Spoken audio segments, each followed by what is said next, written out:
चाहत मैम की क्लास में आप सभी का फिर से दिल से वेलकम है। और दोस्तों आज आपका अर्धवार्षिक साइंस यानी कि 10वीं कक्षा का साइंस का पेपर वायरल हो चुका है, जो अभी आपके दिसंबर में अर्धवार्षिक पेपर होने वाला 22 दिसंबर का जो आपका पेपर होने वाला है वो आज ही वायरल हो चुका है। ठीक है दोस्तों, तो कंप्लीट सॉल्यूशन विद सॉल्यूशन के साथ हम ये पेपर आपको बताने वाले हैं। चलो वीडियो को स्टार्ट करते हैं, और चैनल पर पहली बार विजिट करो सब्सक्राइब जरूर कर लीजिएगा चैनल को, ठीक है, क्योंकि हर सब्जेक्ट के वायरल पेपर आपको मिलते रहेंगे। पूरा सॉल्यूशन देने वाले हैं और कंप्लीट वीडियो देखना है, वीडियो ज़्यादा लॉन्ग नहीं रहने वाला, तो ठीक है, कंप्लीट सॉल्यूशन आपको देखना है।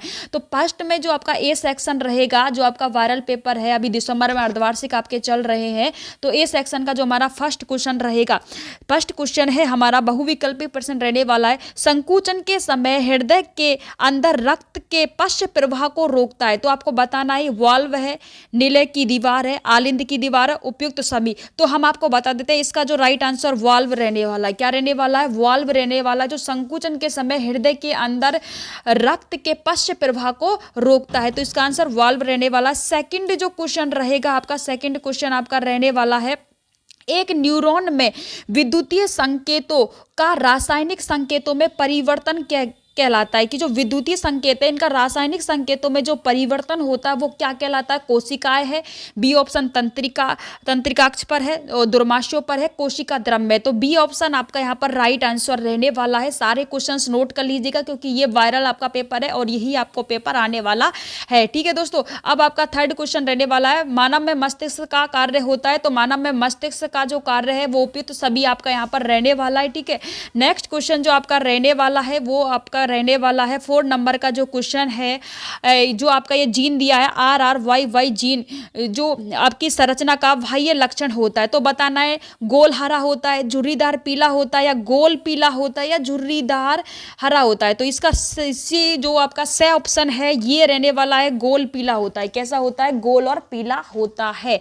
ठीक है, अब हमारा 5 नंबर का जो क्वेश्चन रहेगा वो हमारा क्वेश्चन रहेगा, अपवर्तनांक कोण I का मान होता है। ठीक है, आपको बताना किसके बराबर होता है ये, परावर्तन कोण से ज्यादा होता है, या परावर्तन कोण के समान होता है, या परावर्तन कोण से कम होता है, उपयुक्त सभी। तो दोस्तों अपवर्तनांक कोण I का जो मान होता है वो परावर्तन जो कोण होता है इसके क्या होता है? समान होता है। किस क्या होता है? इसके समान होता है। तो बी ऑप्शन राइट है आपका यहाँ पे। और हमारा जो 6 नंबर का क्वेश्चन रहेगा वो क्या रहेगा दोस्तों, बाह्य आघातों से आंख की सुरक्षा करता है, तो आंख की सुरक्षा कौन करता है? ए ऑप्शन कॉर्निया है, परित्रिक्रा है, और रक्त पटल है, या श्वेत पटल है, आपको बताना है। तो हम आपको बता देते हैं कि बाह्य आघातों से जो सुरक्षा करता है वो श्वेत पटल करता है। सारे क्वेश्चंस नोट कर लीजिएगा, हर एक क्वेश्चन आपका यहाँ पर इंपॉर्टेंट रहने वाला है। ठीक है दोस्तों, तो सब क्वेश्चन को नोट करते चलना है आपको। ठीक है, 7 नंबर का जो क्वेश्चन रहेगा हमारा वो रहेगा, यदि क्या रहेगा दोस्तों, यदि किसी परिपथ में एक कुलाम आवेश में प्रभावित करने वाले 1 जूल का कार्य है, तब 2 बिंदुओं के बीच व्यवधान होगा। कितना व्यवधान होगा? 1 वोल्ट है, 2 वोल्ट है, 3 वोल्ट है, 4 वोल्ट है। तो इसका राइट आंसर आपका ए ऑप्शन 1 वोल्ट रहने वाला है। कितना रहने वाला है दोस्तों? 1 वोल्ट यहाँ पर रहने वाला है। 8 नंबर का जो आपका क्वेश्चन रहेगा, 7 नंबर का हमारा हो चुका है, 8 नंबर का जो हमारा क्वेश्चन रहेगा, चालक तार का प्रतिरोध निम्न में से किस पर निर्भर नहीं करता? ठीक है, ये बताना आपको किस पर निर्भर नहीं करता है। ठीक है, चालक तार की लंबाई पर है, दूसरा ऑप्शन है हमारा अनुप्रस्थ काट के क्षेत्रफल पर है, तीसरा ऑप्शन है उपयुक्त दोनों है, और चौथा उपयुक्त में से कोई नहीं। तो बता देते हैं दोस्तों आपको कि चालक तार का जो प्रतिरोध है वो जो होता है अनुप्रस्थ काट के क्षेत्रफल और चालक तार की लंबाई, मतलब सी ऑप्शन जो है आपका ये इन पर निर्भर नहीं रहता है। ठीक है, तो सी ऑप्शन दोनों पर ही निर्भर नहीं रहता है, तो सी ऑप्शन राइट आंसर रहने वाला। भाई सारे क्वेश्चंस को नोट कर लेना, इंपॉर्टेंट है सारे क्वेश्चंस। ठीक है, और चैनल को सब्सक्राइब नहीं किया तो बहुत इंपॉर्टेंट है यार, तो चैनल को जरूर सब्सक्राइब कर लीजिएगा। ठीक है, अब हमारा जो 9 नंबर का क्वेश्चन है वो रहने वाला है, वातावरण में लोहे के ऊपर जो भूरी परत चढ़ने की जो प्रक्रिया होती है। ठीक है, जो लोहे हम किसी क्या होता है कि हम किसी खुली वस्तु को बाहर पटक देते हैं, कोई लोहे की वस्तु है उसको वातावरण में, जब खुली वातावरण में रहती है ना, तो उसके ऊपर भूरी सी परत चढ़ने लग जाती है। इसको क्या कहते हैं? अपचयन कहते हैं, संक्षारण कहते हैं, विकृत गंधिता या दुविस्थापन कहते हैं। तो हम आपको बताते हैं बी ऑप्शन जो है संक्षारण संचारण इसे कहते हैं। क्या कहते हैं? संचारण कहा जाता है। ठीक है दोस्तों, तो अगला जो क्वेश्चन रहने वाला, ये अभिक्रिया यहाँ पर आपको दी गई है। क्या अभिक्रिया दी गई है और इस अभिक्रिया को आपको पूरा करना है। क्या करना है भाई? पूरा इस अभिक्रिया को करना है। तो ये इसका जो राइट आंसर रहेगा, ये बी ऑप्शन इस क्वेश्चन का हमारा राइट आंसर रहेगा। ठीक है दोस्तों, अगला जो क्वेश्चन है हमारा 11 नंबर का जो क्वेश्चन रहेगा, धातु संयोजकता कोष से इलेक्ट्रॉन त्याग कर किसका निर्माण होता है। होता क्या है कि दोस्तों, धातु जो संयोजकता है वो इलेक्ट्रॉन कोष से जो इलेक्ट्रॉन त्यागती है तो किसका निर्माण होता है भाई? धन आयन का होगा। किसका निर्माण होता है? धन आयन का होगा। यानी कि बी ऑप्शन राइट आंसर रहेगा। क्या रहेगा? बी ऑप्शन है ये जो राइट आंसर आपका रहेगा। ठीक है, अब जो हमारा 12 नंबर का क्वेश्चन है वो क्या रहने वाला भाई, वो भी आप देख लीजिए। O3 किसका रासायनिक प्रतीक है? ऑक्सीजन का है? नहीं भाई, ऑक्सीजन का तो O2 होता है। क्या होता है? O2 होता है। ऑक्साइड का है? अरे नहीं भाई, ऑक्साइड का भी नहीं है। आर्गन का? अरे नहीं। तो किस बचा? कौन? ओजोन बचा। O3 जो होता है किसका प्रतीक होता है? ओजोन का प्रतीक होता है। ठीक है दोस्तों, ये राइट आंसर रहने वाला है। अब जो हमारा क्वेश्चन रहेगा 13वें नंबर का क्वेश्चन है हमारा, दांतों का दंत क्षय जो है पीएच का मान कितना होने पर शुरू होता है। ठीक है, कितना होने पर शुरू होता है बताना है। सारे इंपॉर्टेंट क्वेश्चन है, फिर बोल रहे हैं नोट कर लीजिएगा भाई, स्क्रीनशॉट ले लो, वीडियो को पॉज कर करके स्क्रीनशॉट ले लो, उतार लो इन्हें, वायरल पेपर है। ठीक है, ए ऑप्शन 5.5 से कम होने पर है, 6.5 से कम होने पर, 7.5 से कम होने पर या 8.5 से कम होने पर। तो बता देते हैं कि दांतों का जो क्षरण है वो पी, अगर आपके पीएच है वो 5.5 से कम हो गया दांतों का, तो आपका दांतों का क्षरण होना शुरू हो जाएगा। तो ए ऑप्शन राइट आंसर रहने वाला है वो रहने वाला है। पुष्प में नर जनन भाग को क्या कहलाता है? अंडाशय कहलाता है, वर्तिकाग्र, पुंकेसर या बाह्य दल कहलाता है।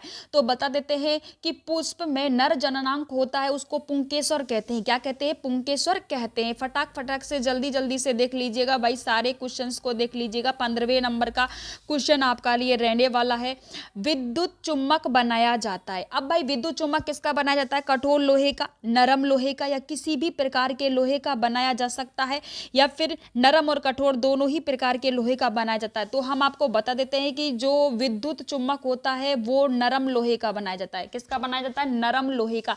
यानी कि आपके ऑब्जेक्टिव टाइप क्वेश्चन खत्म हो चुके हैं, सारे 15 ही क्वेश्चन आपके ऑब्जेक्टिव आते हैं और सबका सॉल्यूशन बता दिया है। अब आपके रिक्त स्थानों की पूर्ति करनी है और ये सेकंड क्वेश्चन आपका भाई स्टार्ट हो चुका है। जी दोस्तों, सेकंड क्वेश्चन स्टार्ट हो चुका है। ये आपका लार में पाए जाने वाले एंजाइम को लारीय कहते हैं। तो कौन सा होता है कि एमाइलेज होता है। क्या होता है? एमाइलेज होता है। ठीक है, ये इसका राइट आंसर रहने वाला है। ठीक है, दूसरा क्वेश्चन है, प्राकृतिक में सबसे अधिक क्रियाशील तत्व कौन सा है? तो भाई क्रियाशील क्या होता है? पोटेशियम है। क्या है? पोटेशियम रहने वाला है। सबसे अधिक क्रियाशील धातु होता है प्राकृतिक में, पोटेशियम रहेगा। ठीक है, ये आपका रहने वाला है। अब अगला जो क्वेश्चन रहेगा, अगला क्वेश्चन आपका रहेगा, मादा में अंडाशय की संख्या कितनी होती है? एक जोड़ी होती है। कितनी होती है दोस्तों? एक जोड़ी होती है। ठीक है, अगला क्वेश्चन रहेगा, नल के जल का पीएच मान होता है तो कितना होता है? 6.5 से लेके बेटा 8.5 होता है। कितना होता है? 8.5 के बीच में होता है। क्या होता है? बीच में होता है। ठीक है, ये आपको कर लेना है। अब आता है अगला क्वेश्चन, जल का अपवर्तनांक होता है तो कितना होता है? जल का अपवर्तनांक 1.33 होता है। कितना होता है? 1.33 होता है। अगला क्वेश्चन है, वोल्ट मीटर को सदैव परिपथ में खालिस्तान में संयोजित किया जाता है तो वो आपका क्या होता है भाई? समांतर क्रम होता है। किसना होता है भाई? समांतर क्रम आपका होता है। ये इसका राइट आंसर रहेगा। ठीक है दोस्तों, अब अगला जो क्वेश्चन आपका रहेगा, सभी हरे पौधे एक नील हरित शैवाल जिसमें प्रकाश संश्लेषण की क्षमता पाई जाती है क्या कहलाता है? वो क्षयपोषी प्रकाश संश्लेषण, मतलब प्रकाश क्षयपोषी होता है। क्या होता है? क्षयपोषी होता है। क्या होता है दोस्तों? वो होता है क्षयपोषी। क्या होता है? क्षयपोषी होता है। पोषी आपका होता है। तो ठीक है, ये आपके क्वेश्चंस हो चुके। अब आपके जो क्वेश्चन स्टार्ट हो चुके वो कौन सा रहने वाला है दोस्तों? अति लघुहात्मक क्वेश्चन स्टार्ट हो चुके और इसका फर्स्ट क्वेश्चन रहेगा, दूध में उपस्थित जो अम्ल होता है उसका रासायनिक नाम। तो भाई ये 1 नंबर का क्वेश्चन है और इसका आपको आंसर लिख देना है और नोट कर लेना, क्वेश्चन इंपॉर्टेंट रहने वाले हैं। इसका सेकेंड क्वेश्चन रहेगा भाई, वो क्या रहेगा, निम्नलिखित तत्वों में युग्मकों के संयोजन से बनने वाले एक स्थिर द्विधारी यौगिक का सूत्र दीजिए, तो वो आपको ये दिया है और इसका सॉल्यूशन भाई आपको करके देना है। ठीक है, अभी जो सारे क्वेश्चंस का जो आंसर है बताना थोड़ा पॉसिबल रहेगा, क्योंकि वीडियो बहुत ज़्यादा लॉन्ग हो जाएगी। जो भी क्वेश्चन का आंसर आपको नहीं आ रहा भाई कमेंट कर दीजिएगा, क्वेश्चन का आपको जवाब मिल जाएगा, है ना। ठीक है, तो हीरा विद्युत चालन जो हीरा है वो विद्युत का चालन नहीं करता, क्यों नहीं करता, कारण आपको लिखना है इसका, क्यों नहीं करता, थोड़े लॉन्ग क्वेश्चन है ये, तो इसका कारण आपको लिखना है। कार्बन का परमाणु क्रमांक कितना होता है, तो कार्बन का परमाणु क्रमांक कितना होता है, 6 नंबर पे कार्बन आता है, तो परमाणु क्रमांक होता है, ये आपको बता देना है। ठीक है दोस्तों, तंत्रिका तंत्र के संरचनात्मक क्रियात्मक क्या कहलाती है, न्यूरॉन कहलाती है। क्या कहलाती है दोस्तों, न्यूरॉन कहलाती है। क्या कहलाती है, न्यूरॉन कहलाती है ना। ये आपको बता देता है कि प्लाज्मोडियम में जनन किस विधि से के द्वारा होता है, द्विखंडन विधि के कारण होता है। कौन सा, द्विखंडन हो जाएगा इसमें। ठीक है, अब आपको बता देना है दोस्तों वक्रता और त्रिज्या की फोकस दूरी में क्या संबंध है, ये आपको बताना है, परिभाषा लिख दीजिएगा। मुख्य अक्ष को परिभाषित कीजिए, इसकी परिभाषा लिख दीजिएगा। अगला क्वेश्चन है, क्या कारण है कि किसी चित्र में विद्युत रेखा एक दूसरे को प्रतिच्छेदित नहीं करती है, तो इसका कारण आपको लिखना है, इसका भी कारण लिखना है बेटा, और इसका भी कारण आपको लिख देना है। ठीक है, ये आपके हो गए खत्म अब क्वेश्चंस। अब बी ऑप्शन आपका जो खंड बी स्टार्ट यहाँ पर हो गया, बी सेक्शन। अब आपके यहाँ पर लघुआत्मक प्रश्न आएंगे, 4 से और 15 तक के जो प्रश्न रहेंगे। ठीक है, शब्द सीमा आपको 50 शब्द सीमा मतलब 50 शब्द में आंसर देना है। तो पहला क्वेश्चन है कि यौगिक एक्स में एल्युमिनियम के का उपयोग रेल पटरियों को जोड़ने के लिए किया जाता है, तो इन सब का भाई इन अभिक्रियाओं का नाम भी आपको बताना है। ठीक है, और ये इसका सॉल्यूशन आपको देना। एक 3 क्वेश्चन है और तीनों में आप देख सकते हो नंबर यहाँ पर दिए गए हैं। ठीक है, इस तरीके से आपको सॉल्व करना है, और जो क्वेश्चन नहीं आ रहा भाई कमेंट कर दीजिएगा, आंसर बता देंगे। विकृत गंधिता जो है उसको समझाइए, तो विकृत गंधिता को 50 शब्दों में समझाना है, ज़्यादा लॉन्ग में नहीं समझाना भाई, पर लिख दीजिएगा इसके बारे में थोड़ा बहुत तो ना। और या 6 नंबर का क्वेश्चन है, 4 प्रकार जो प्रियात्मक समूह का नाम बताइए, वो आप बता दीजिएगा। और 2 नंबर का आपका ये क्वेश्चन आएगा, और मेथेनॉल से थोड़ी सी मात्रा का सेवन भी घातक होता है, जी बिल्कुल होता है, और इसका भी बारे में थोड़ा सा ही लिखना है, 50 शब्दों में। 2 नंबर का आएगा, पौधे के शरीर में पोषण कैसे होता है, तो वो आपको लिख देना है यहाँ पे, और क्वेश्चंस को नोट जरूर कर लीजिएगा। सामान्य वृद्धि और अलैंगिक परिपक्वता एक दूसरे में किस प्रकार से भिन्न है, ये क्वेश्चन भी इंपॉर्टेंट है, और ज्यादा नहीं लिखना है, बस 50 शब्दों में ही लिखना है। इसमें ओनली मादा जनन तंत्र का आपको फिगर बनाना है। ठीक है दोस्तों, जिसका भी आपको फिगर बनाना नहीं आता ना, कमेंट कर दीजिएगा भाई, सिखा देंगे, बहुत आसान तरीके से सबका फिगर बनाना सिखा देंगे। ठीक है, और ये सारे जो क्वेश्चन है इंपॉर्टेंट है, देख लीजिएगा सबको। ठीक है, और ये आपका रहने वाला है चुंबकीय क्षेत्र में विद्युत रेखाओं के गुण, तो ज्यादा नहीं लिखना, 2-2 नंबर का ये रहने वाला है, इसको भी 2 नंबर 50 शब्दों में लिखने ही सारे क्वेश्चन से रहने वाले। दैनिक जीवन में 4 गतिविधियां सुझाइए जिसमें पर्यावरण अनुकूल रहता है, ये तो आपको क्या करना है, ज्यादा लिखना नहीं है, इनमें थोड़ा सा ही लिखना है 50 वर्डों में। और सी खंड आपका स्टार्ट हो चुका है, यहाँ पर आपका सी खंड स्टार्ट हो चुका है, तो थोड़े लॉन्ग क्वेश्चन है, 3 नंबर के यहाँ पर क्वेश्चन आपको आएंगे।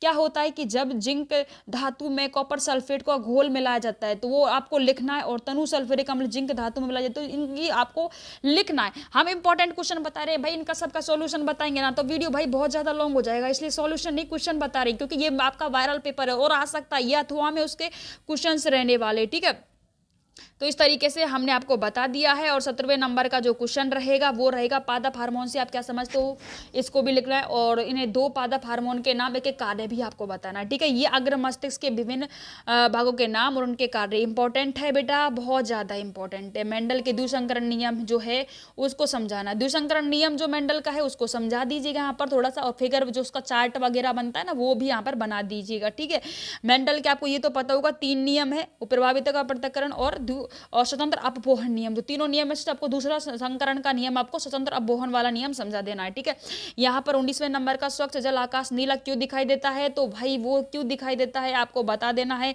टिंडल प्रभाव और तारे टिमटिमाने का प्रतीक क्यों, ये इसके अथवा में आ जाएगा। अब आपका डी सेक्शन लॉन्ग क्वेश्चन है भाई, 4 नंबर का आएगा, अम्ल किसे कहते हैं, तो आपको पता है अम्ल किसे कहते हैं, है ना, और ये इनका आंसर आप दे दीजिएगा। ठीक है, ये सारे लॉन्ग क्वेश्चन हमने आपको बता दिए हैं भाई, आप देख लीजिए सबको, और ये आपका पेपर हो चुका है कंप्लीट, है ना। ये 22वें नंबर का क्वेश्चन आप देख सकते हो। तो भाई ये वीडियो कैसा लगा कमेंट सेक्शन में कमेंट कर जरूर बताना। जिस क्वेश्चन का आंसर नहीं आ रहा तो घबराना नहीं है, कमेंट कर देना, हम आपको बता देंगे। ठीक है, तो आज की वीडियो में यार इतना ही, अब मिलते हैं नेक्स्ट वीडियो, क्योंकि हमने सारे क्वेश्चन का आंसर इसलिए नहीं दे पाए क्योंकि यार वीडियो बहुत ज्यादा लॉन्ग हो जाता है और आप कंप्लीट वीडियो देखते नहीं हो फिर, है ना। तो आज की वीडियो में इतना ही, मिलते हैं नेक्स्ट वीडियो में, तब तक ले bye bye, take care, love you दोस्तों।